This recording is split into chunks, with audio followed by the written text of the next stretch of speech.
Bienvenue dans cette nouvelle vidéo, on va voir ensemble comment j'ai fait pour me lancer dans l'entrepreneuriat à seulement 17 ans, comment par la suite j'ai pu évoluer et comment j'ai fait pour lancer mon agence de marketing digital à seulement 18 ans.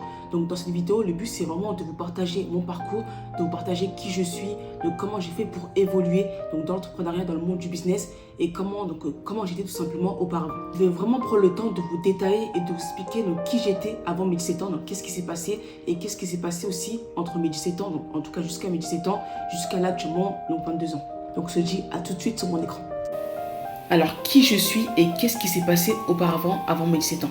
Alors, ce qu'il faut savoir, c'est que moi, je suis une personne déjà de base introvertie et j'étais ultra, mais vraiment ultra timide auparavant. Donc, quand j'étais en primaire, par exemple, donc j'avais vraiment du mal à pouvoir échanger avec d'autres personnes, à pouvoir travailler ou même jouer avec d'autres personnes. Donc, j'avais quelques amis, mais c'était ultra compliqué pour moi de pouvoir me mélanger avec d'autres personnes. Donc à cause de ma timidité et de comment j'étais auparavant, ça a été ultra compliqué pour moi et j'ai même dû redoubler la CM1. J'ai même dû avoir des différentes aides aux devoirs pour pouvoir avancer. Et en plus de cela, à partir de 7-8 ans, j'ai commencé à devenir bègue. J'ai commencé à bégayer tout simplement. Et donc j'ai dû aller faire des rendez-vous chez l'orthophoniste, etc., etc. Donc arrivé au lycée à 14-15 ans où j'ai décidé en fait de faire un bac pro gestion administration, mais à ce moment-là j'étais ultra perdue, je voulais pas trop ce que je voulais faire et j'avais choisi gestion administration parce que tout le monde choisissait ça à ce moment-là et donc j'étais vraiment perdue à ce moment-là. Mais ce qu'il faut savoir c'est que déjà à 14-15 ans je voulais déjà travailler, que ce soit au McDo, Burger King, n'importe, je voulais vraiment travailler pour mettre de l'argent de côté. Mon seul objectif à ce moment-là, c'était de mettre de l'argent de côté et de pouvoir concrétiser mes projets, que ce soit le permis, que ce soit mon séjour linguistique et que ce soit aussi d'autres projets que j'allais avoir, que ce soit l'entrepreneuriat, le business ou n'importe. Mais à ce moment-là, je voulais vraiment commencer à travailler et mettre de l'argent de côté. Ce qui n'a pas abouti malheureusement parce qu'à 15 ans, c'est ultra compliqué de trouver du travail, c'est voire presque impossible. À 16 ans, c'est là où on commence à avoir notre carte vitale et donc à ce moment-là, je me suis dit, donc là je vais pouvoir travailler à 16 ans. C'est l'âge légal pour travailler en fait en France. Donc à partir de 16 ans, c'est l'âge légal en France où on peut commencer à travailler. Malheureusement, j'ai pas pu. J'ai vraiment postulé partout. Ce qu'il faut savoir, c'est que j'étais vraiment ultra déterminée à ce moment-là. J'ai postulé vraiment dans toutes les villes. Donc à ce moment-là, j'étais ultra déterminée et j'ai dû gaspiller au moins une forêt de CV et de lettres de motivation. Tellement j'ai postulé partout, dans toutes les villes, vraiment presque dans tout le Val-de-Marne, parce qu'à ce moment-là, j'habitais dans le Val-de-Marne et dans presque tout Paris. Je postulais partout, dans tous les McDo, dans tous les Burger King, dans tous les jobs où on prend facilement des étudiants, McDo, etc., donc tous les fast-food. Et malheureusement, j'ai pas pu. Donc à ce moment-là, c'était peut-être dû à ma timidité, à mon manque de confiance en moi. Et malheureusement, j'ai eu aucune réponse depuis. Donc j'ai commencé à postuler à 15-16 ans. Bon, j'irais plus 16 ans. De 16 ans à 18 ans, j'ai eu aucune réponse du McDo, de n'importe, de vraiment tous les jobs que j'ai postulés. Mais ce qui est bien, c'est qu'à ce moment-là, j'ai commencé à être une personne ultra débrouillarde. Donc j'ai commencé à gagner de l'argent en vendant des parfums. Donc j'ai commencé à faire de l'achat-revente.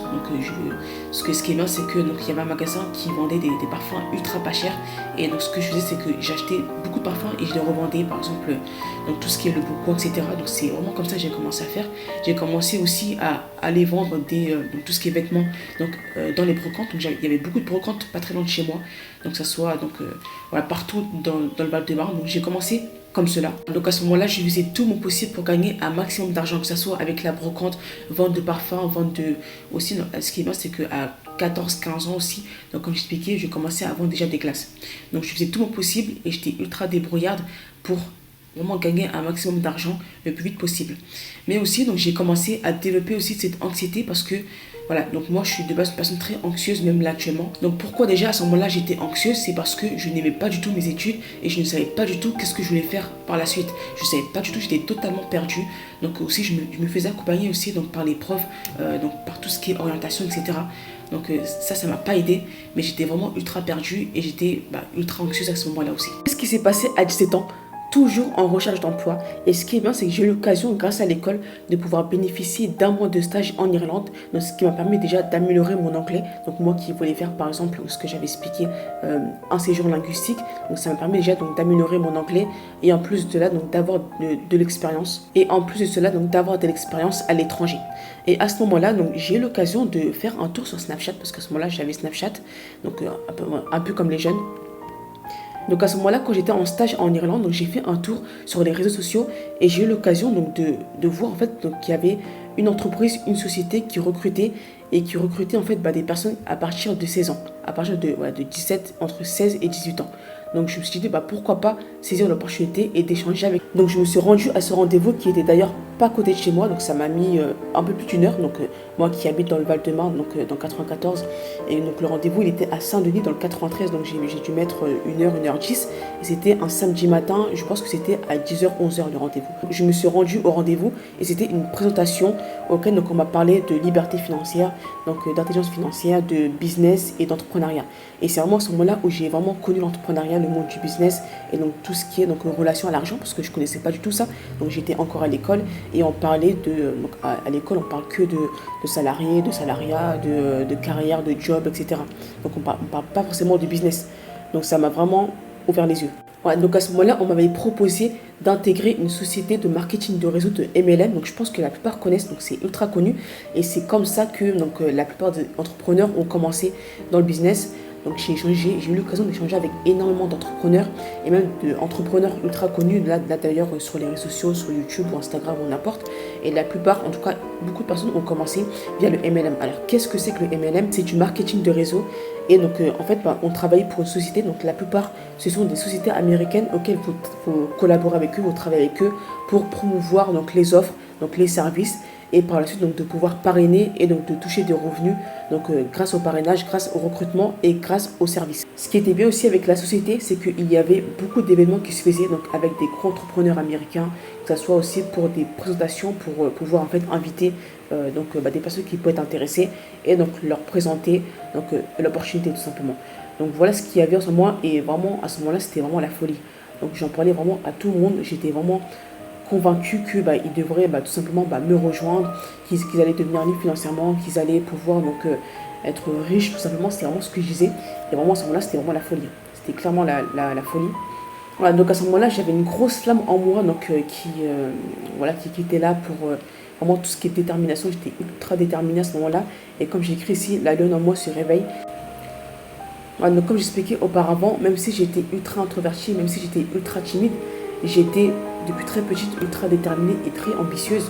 Et comme je l'ai écrit ici, la lionne en moi se réveille. Parce que oui, donc, même si, comme j'expliquais, j'étais introvertie, j'étais ultra déterminée. Et donc, il y avait juste une lionne qui était endormie. Donc, à ce moment-là, donc, je pense qu'elle s'est réveillée à 17 ans. Et c'est vraiment là où j'ai vraiment tout explosé. Enfin, c'était vraiment la foule à ce moment-là, à 17 ans. Je voulais vraiment devenir Bill Gates carrément. Donc voilà, donc moi j'ai pu travailler avec ACN en fait, donc la société elle s'appelait ACN, donc, qui est ultra connue. Après j'ai commencé à enchaîner avec d'autres business. Donc malheureusement je ne suis pas restée trop longtemps avec ACN parce que j'étais très déterminée mais j'arrivais pas en fait à acquérir des clients. Enfin, en tout cas personne n'avait confiance en moi, enfin, ils prenaient tous pour une folle, clairement et ça c'était très compliqué. Tout le monde me prenait pour une folle, que ce soit ma famille, mes amis, mon entourage, le lycée, etc. Tout le monde me prenait pour une folle, vraiment. Voilà, donc j'ai fait au moins 2 mois avec ACN, malheureusement, je ne suis pas restée longtemps. Voilà, parce que donc, moi, ce qu'il faut savoir, c'est que tout le monde me prenait pour une folle. Enfin, c'était vraiment compliqué pour moi, j'avais que 17 ans et personne en gros me prenait au sérieux. Donc c'était ultra compliqué pour moi, donc voilà, j'ai vite arrêté, malheureusement. Et puis j'ai pu enchaîner avec d'autres sociétés de MLM parce que, en tout cas, ce qui est bien, c'est qu'à ce moment-là, j'aimais beaucoup le concept de prospecter, d'échanger avec des personnes, de recruter des personnes. Donc j'aimais beaucoup ce business-là. Donc j'ai pu enchaîner avec d'autres comme Jeunesse Global. Donc ça c'était tout ce qui est produit de bien-être, de beauté, de perte de poids aussi. Et la Académie et Future, donc ça c'est tout ce qui est trading. Donc j'ai pu me forger un mindset. D'ailleurs je me suis beaucoup développée à ce moment-là. Ce qui était bien c'est qu'à seulement 17-18 ans, donc j'ai commencé à lire des livres sur le dev perso, à me forger le mindset, à être plus disciplinée, à comprendre l'argent, etc. Donc c'était ultra bien pour moi. Mais malheureusement, voilà, j'ai vite abandonné le MLM. Donc voilà ce qui s'est passé à seulement 17 ans. Donc j'ai connu l'entrepreneuriat, j'ai connu le monde du business, j'ai connu vraiment donc, tout ce qui est éducation financière. Et à ce moment-là, ma vie, elle a clairement changé. C'est à ce moment-là où j'ai commencé à être encore plus déterminée, que j'ai commencé à être disciplinée, que j'ai commencé à lire des livres, que ce soit Père riche, Père pauvre. Donc ça, c'est le premier livre que j'ai lu. J'ai commencé à me former donc, sur YouTube, donc au départ, donc, grâce à donc, vraiment tout ce qui est entrepreneurial et aussi donc, grâce à des livres. Et à ce moment-là, donc ma vie, elle a clairement changé. Donc mon mindset a changé. Et ce qui est bien, c'est qu'à ce moment-là, c'était clair pour moi. Je savais exactement ce que je voulais. Je voulais tout simplement être libre financièrement. Je voulais avoir différents business. Je voulais être riche tout simplement. Et c'était mon seul but. Donc maintenant, je vais vous partager qu'est-ce qui s'est passé à 18 ans. On se retrouve sur mon écran. Qu'est-ce qui s'est passé ici? Donc, quelques mois après, c'est que j'ai tout simplement décidé d'arrêter définitivement le MLM. Même si donc j'ai eu l'occasion en fait de développer énormément de compétences, que ce soit la prise de parole, que ce soit donc tout ce qui est relationnel, tout ce qui est prospection par exemple. Donc tout ça, j'ai pu développer malgré vraiment toute la timidité que j'avais encore, tout le manque de confiance, etc. Donc j'avais encore ça, j'avais encore vraiment un gros manque de confiance en moi, mais j'étais autant déterminée, j'étais toujours déterminée. Et donc malheureusement, encore par la suite, j'ai décidé d'abandonner pour pouvoir me consacrer sur d'autres choses. Et qu'est-ce que j'ai fait à 18 ans? Donc j'ai pu enfin trouver du travail, donc j'ai commencé à travailler un peu. Et donc à ce moment-là aussi, donc j'ai eu l'occasion de faire un stage. Donc j'ai fait un stage avec ma copine, donc c'était un stage avec l'école. Voilà, donc malgré que j'ai arrêté le MLM, j'étais toujours dans le développement personnel, j'étais toujours en recherche de business, donc comment faire de l'argent grâce au business, comment démarrer un business. En tout cas, à ce moment-là, je regardais beaucoup de vidéos YouTube. Et à ce moment-là, grâce à YouTube, donc j'ai eu l'occasion de m'inscrire à une conférence en ligne qui parlait du marketing digital. Donc ce que je connaissais pas trop. Donc j'ai vraiment décidé de pourquoi pas m'inscrire. Et donc j'ai commencé à me former, j'ai commencé à regarder d'ailleurs beaucoup de vidéos sur le marketing digital. Donc qu'est-ce que c'était, qu'est-ce que c'était exactement, parce que je ne connaissais pas du tout.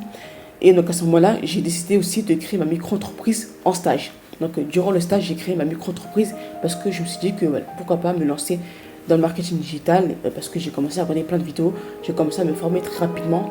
Et je me suis dit, oui, donc là je suis prête, donc là je peux lancer ma micro-entreprise. Ce que j'ai fait à ce moment-là, c'est que j'ai commencé aussi à être présente dans les événements en physique. Et ça, ce qui m'a beaucoup aidé, ça.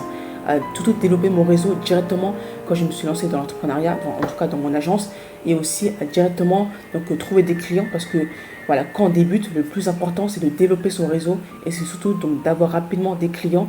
Et donc la meilleure manière en tout cas d'avoir des clients très rapidement quand on se lance et quand on n'a aucune preuve sociale, quand on n'a aucun avis client, témoignage, études de cas, etc., c'est de se rendre dans des événements en physique pour vraiment pouvoir sympathiser avec des personnes et pouvoir en tout cas signer les personnes très simplement, très rapidement. Donc moi c'est ce que j'ai fait, j'ai commencé à enchaîner les événements, tout ce qui est entrepreneurial, et aussi surtout les clubs d'affaires. On m'avait invité à des clubs d'affaires par la suite, donc par exemple le BNI, que ce soit aussi via la chambre des commerces. Donc il y a beaucoup de clubs qui se font sur Paris et partout en France d'ailleurs. Donc j'ai commencé par cela pour avoir mes premiers clients. Ce qui est bien, c'est qu'à ce moment-là, j'ai eu l'occasion d'avoir mes premiers clients très rapidement. Donc j'ai eu mon premier client très rapidement, donc grâce au réseau, grâce tout ce qui est réseautage, événements. Mais alors ce qui est qui a été ultra compliqué pour moi, c'est que j'ai pris beaucoup trop de temps à me développer. Donc on peut voir sur les réseaux que les personnes vont exploser, vont péter le million en 2-3 ans. Donc moi ça a pris beaucoup plus de temps en tout cas à me développer, à dépasser les 3-4 000 euros et plus par mois. Et donc j'ai vraiment stagné à un moment donné. Donc je pense que c'était peut-être à mon manque de lacunes, et aussi tout ce qui est prise de parole aussi qui m'a beaucoup freiné aussi. Donc à ce moment-là, j'étais toujours bègue. Voilà. Et après aussi, ce qu'il faut savoir, c'est que aussi à ce moment-là, c'est que peut-être que je me suis lancée un peu trop vite. Enfin, je pense pas que c'est une mauvaise chose, mais la problématique, c'est que je me suis pas fait accompagner dès le début. C'est que moi, je me suis vraiment lancée en autodidacte, que ce soit via la formation, que ce soit via mes services, j'ai vraiment fait tout seul, et j'ai pas pris le temps en fait de me faire accompagner sur vraiment sur la prospection, sur l'acquisition client, sur comment faire pour regarder un client, comment faire pour être bonne en vente, comment faire pour par exemple tout ce qui est satisfaction client. Donc vraiment je ne me suis pas fait accompagner de A à Z sur le développement de l'entreprise, sur comment bien développer mon activité, comment bien développer mon agence. Donc moi je me suis vraiment lancée en autodidacte, et c'est peut-être pour ça que mon succès a pris un peu plus de temps, et que j'ai beaucoup stagné aussi par la suite. Donc à ce moment-là, j'étais toujours dans mon agence, mais j'ai commencé aussi à postuler pour avoir un travail, parce que je n'arrivais pas à vivre de mon activité actuellement. Donc voilà ce qui se passe à seulement 18 ans. Donc j'apprends le marketing digital et je décide très rapidement de me former et de lancer ma micro-entreprise très rapidement. Et ce qu'il faut savoir, c'est que ma micro-entreprise, je l'ai lancée 2 semaines avant le Covid. Ce qui a été une bonne chose, car l'État a mis en place différentes aides financières pour les entrepreneurs. Donc c'était à hauteur de 500 euros. Et ce qui est bien, c'est que j'ai eu l'occasion de signer très rapidement mes clients grâce à cette aide de l'État. Donc à ce moment-là, j'ai beaucoup investi en moi parce que donc, je me suis inscrite à Pôle emploi, je me suis inscrite à la mission locale et j'ai pu donc bénéficier d'aide pour financer donc différentes formations. J'ai commencé à me former très rapidement sur les différents services qu'on me proposait quand on lance une agence de marketing digital. J'ai commencé très rapidement à me former sur la prospection, sur l'acquisition client, sur tout ce qui est vente, le closing, etc. Et j'ai commencé à pratiquer très rapidement, très tôt. Donc aussi à ce moment-là, je faisais beaucoup d'événements pour pouvoir développer mon réseau, que ce soit donc, des événements physiques, des clubs d'affaires, etc. Ce qui m'a permis voilà, de développer mon réseau. Quand on est entrepreneur, c'est ultra important de faire cela. Et en plus de ça, donc d'avoir mes premiers clients, mes premiers partenaires. Et c'est comme ça que j'ai pu me développer au début. Et maintenant, je vais vous partager mon parcours à 19 ans. Donc qu'est-ce qui s'est passé et qu'est-ce que j'ai mis en place. On se dit à tout de suite sur mon écran. Qu'est-ce qui se passe à 19 ans? Je décide de me former, tout simplement, de me faire accompagner par des entrepreneurs connus en France, que ce soit Alec Henry, Valentin Ennemi, etc. Donc j'ai pris plusieurs formations, plusieurs coachings pour passer à un autre niveau. Donc ce qui est bien, c'est que ça m'a beaucoup aidé à me développer et à trouver rapidement des clients en ligne, que ce soit via les réseaux, que ce soit donc, grâce à ma page, etc. Donc grâce à mon site. Donc j'ai commencé à avoir plusieurs clients. Et donc qu'est-ce que je fais, c'est que je décide aussi de créer une autre entreprise, enfin une autre identité qui s'appelle High Level Mentorat. Donc c'est aussi donc, du coup un business que je développe même là actuellement. Donc c'est un mentorat où je vais accompagner des entrepreneurs, des porteurs de projets par exemple qui souhaitent se former par exemple sur le marketing digital, sur l'acquisition client, sur la communication, qui souhaitent lancer leur activité, etc. etc. Donc c'est vraiment du mentorat que je propose. Et ce qui est bien, c'est que c'était vraiment complémentaire à ce que je faisais. C'est que donc j'avais mon agence Hybride Marketing et maintenant High Level. Et qu'est-ce qui s'est passé à ce moment-là, c'est que j'ai commencé à recruter donc des stagiaires qui m'ont aidé en fait à déléguer donc par exemple tout ce qui est création de contenu, tout ce qui est par exemple prospection, parce que j'étais vraiment débordée en fait. Enfin, je voulais vraiment développer un peu plus la partie high level, la partie formation, coaching, parce que c'est vraiment la chose que je voulais vraiment développer très rapidement. Et j'avais aussi la partie service avec l'agence Hybride Marketing, l'agence de service pour sur toute la partie communication. Et j'ai commencé à avoir ma première stagiaire, en tout cas mes premiers stagiaires à seulement 19 ans, pour la communication, pour tout déléguer. Et voilà, donc ça a commencé à bien se développer parce que j'ai vraiment enchaîné aussi les événements et j'ai commencé à signer de plus en plus de personnes. Il y a beaucoup de personnes qui voulaient aussi travailler avec moi parce qu'ils voyaient que j'étais jeune, que j'avais seulement 19 ans, que j'avais lancé une agence. Donc ils voulaient travailler avec moi. Donc je commençais à avoir de plus en plus de personnes et je commençais aussi à être du coup invitée à différents interviews, à différents podcasts, etc. Donc ça a commencé par cela, ce qui m'a beaucoup aidé. Donc voilà ce qui s'est passé à seulement 19 ans. Donc j'ai commencé à développer une autre activité high level que j'ai même actuellement, qui permet donc d'accompagner des entrepreneurs, des porteurs de projets, des consultants qui souhaitent se former, qui souhaitent être autonomes sur la prospection, sur l'acquisition client, sur la communication, etc. etc. Et j'ai commencé à recruter donc, mes premiers stagiaires. Ça m'a permis d'apprendre le management, donc tout ce qui est gestion d'équipe. Et j'ai commencé à créer une vraie agence et j'ai commencé à pouvoir donc, manager des personnes à seulement 19 ans. Donc ça, ce qui est ultra intéressant. À ce moment-là aussi, j'ai commencé à développer mon personal branding. J'ai commencé à développer ma notoriété parce que à ce moment-là, donc, je mettais en place donc, tout ce qui est webinaire, tout ce qui est atelier en ligne et en physique. Et j'ai commencé vraiment à me développer sur la prise de parole et à développer tout simplement mon branding. Et maintenant, on va voir très rapidement mon parcours à 20 et 21 ans. Donc, on se dit à tout de suite sur l'écran. Donc, comme vous pouvez voir ici, ça c'est un atelier que j'avais animé. Donc, il y avait une dizaine de personnes avec Pôle emploi, donc de Juvisy, donc en 91. Et ça, c'est un atelier que j'avais animé avec la CCI, donc la Chambre des commerces du 94. Donc, on était une trentaine. Donc, ce qui est bien, c'est qu'à seulement 20 ans, j'ai eu l'occasion de pouvoir animer un atelier et j'étais d'ailleurs ultra stressée. Mais voilà, donc ce qui m'a permis d'augmenter ma crédibilité et augmenter ma visibilité aussi grâce à LinkedIn. Et ça, c'est un voyage que j'ai eu l'occasion de faire. Donc c'était en 2021, il me semble, 2021-2022. Donc c'était un voyage au Maroc. Donc c'était une semaine donc, de pur développement personnel. C'était pas des vacances en soi. C'était donc des vacances à peut-être 10-15%. Voilà, on avait quelques activités. Mais le but, c'était vraiment de développer développer son business et surtout voilà, c'était vraiment de se développer personnellement tout simplement. Donc ça c'est on va dire des mini vacances que j'ai eues. Et ce qu'il faut savoir c'est que moi de 17 ans de 17 ans à 21 ans, j'ai pris vraiment aucune pause, j'ai pas pris de vacances, j'étais vraiment à fond dans mes business malgré que ça ne fonctionnait pas énormément. Voilà, mais j'étais vraiment à fond. Et donc voilà, j'ai pas pu aller en vacances avec mes amis, ma famille qui partait souvent en vacances. Voilà, donc moi j'étais vraiment à fond sur mon activité et aussi sur le permis que je passais actuellement, que j'ai passé à ce moment-là. Donc voilà, donc j'étais vraiment à fond. Et donc c'était un voyage au Maroc qui était, ma foi, ultra bien. Donc voilà ce qui se passe à 20 et 21 ans. Je développe ma visibilité, ma crédibilité, parce que c'est ça qui manquait. Ce qu'il faut savoir, c'est que j'avais seulement 19, 20, 21 ans, et donc je manquais de crédibilité en tout cas, parce que vu que moi je ciblais des chefs d'entreprise, et ben ils avaient peur en fait que je ne sois pas en fait assez compétente. Donc il fallait que j'augmente ma crédibilité, et pour ça j'ai eu l'occasion d'animer énormément d'ateliers, que ce soit en ligne, donc par moi-même, et en physique, donc grâce à plein de structures comme Pôle emploi, comme la CCI, la Chambre des commerces, comme donc tout ce qui est BPI, etc. Donc plein de structures, et donc ça m'a permis de pouvoir augmenter ma visibilité et donc d'attirer un maximum de personnes. Et maintenant, je vais vous expliquer donc où j'en suis actuellement, donc qu'est-ce que je fais et comment je fais pour me développer actuellement. À l'heure où je tourne cette vidéo, on est actuellement le 23 juillet 2024 et j'ai actuellement 22 ans à l'heure où je tourne cette vidéo. Et si vous regardez cette vidéo plusieurs mois, voire plusieurs années plus tard, et ben, j'aurai sûrement évolué, je serai sûrement à un autre niveau. Donc là actuellement, je suis toujours pas millionnaire après 4 ans, mais je suis libre financièrement, donc je vis de mes deux activités, que ce soit sur la partie mentorat et sur la partie service. Donc j'ai une petite équipe. Donc ce qui est bien, c'est que j'ai des personnes qui s'occupent de la partie communication, de mon branding sur les réseaux sociaux, donc aussi de la partie prospection, de l'acquisition client, etc., etc. Donc j'ai actuellement 4 personnes de mon équipe. Donc actuellement, je développe toujours mes activités. Ce qui est bien, c'est que j'ai fait énormément de mises à jour. Donc maintenant, je propose des offres health ticket, parce qu'avant, je proposais des offres à 200, 300, 400, 500 euros, ce qui est très peu, mais ce qui est une bonne chose quand on souhaite se lancer, en tout cas dans une agence, et qu'on souhaite avoir rapidement des témoignages des avis clients. Donc c'est une bonne chose dans un premier temps, mais après voilà, quand on évolue, il faut plutôt être dans des offres à étiquette, donc à plusieurs milliers d'euros. Donc là actuellement, je suis sur des tarifs à minimum de 3 000 euros, voire plus, donc ce qui est bien.